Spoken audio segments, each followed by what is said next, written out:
Assalamualaikum warahmatullahi wabarakatuh. Kam nagaa fayyaa jirtu alhamdulillah. Kabajamtoota dhaggeeffattoota hiyya kam nagaa fayyaa jirtu alhamdulillah galata rabbii. Darsii teenya har'aa itti deebinee jirra.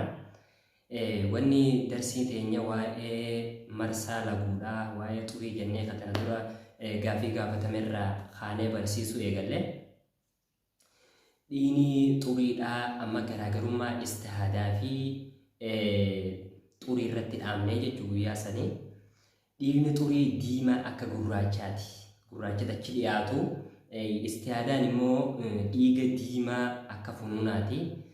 Jechuun dhiiguma zaayiraa kana isiin dhiigni xurii furdaa jiddu jidduudhaan ciccitu amaloota isaa keessa jechuun jiddu jidduun dhaabbatee deebi'u.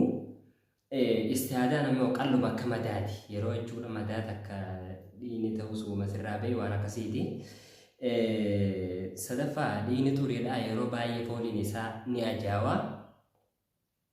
Istihaadaan immoo akkuma dhiiga isa kaaniiti. Garaagarummaa qabu jechuudha. Itti aansuudhaan yeroo xurii keessatti wantoonni dhorkamoo ta'an wal quunnamtii saalaa raawwachuu, wal hiikuu, soomana, xawaafaa, ammallee quraana qara'uu, quraana qabachuu, quraana tuquu jechuudha. Masjiida keessa taa'uu kuni dhorkaadha jechuudha. Yeroo xuriin si jirtutti ulamaan takka akka jaanitti yeroo ammoo barnoota faadhaaf masjiida ka deemtu taate uddeellatteetuma jechuudha bakka san cufteetuma deemtii jedha.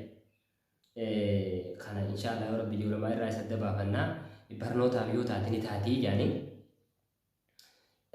Rabbi nu haa laaffisuu hagana qabadhaadha. Gaafii as keessatti wanni isiniin galii yoo jiraattu taate irra deebi'ee namallee isinii ibsa. Ammaaf haganumatti nuuf ga'a. Wassalaamu alaikum warahmatullahi wabarakatuh.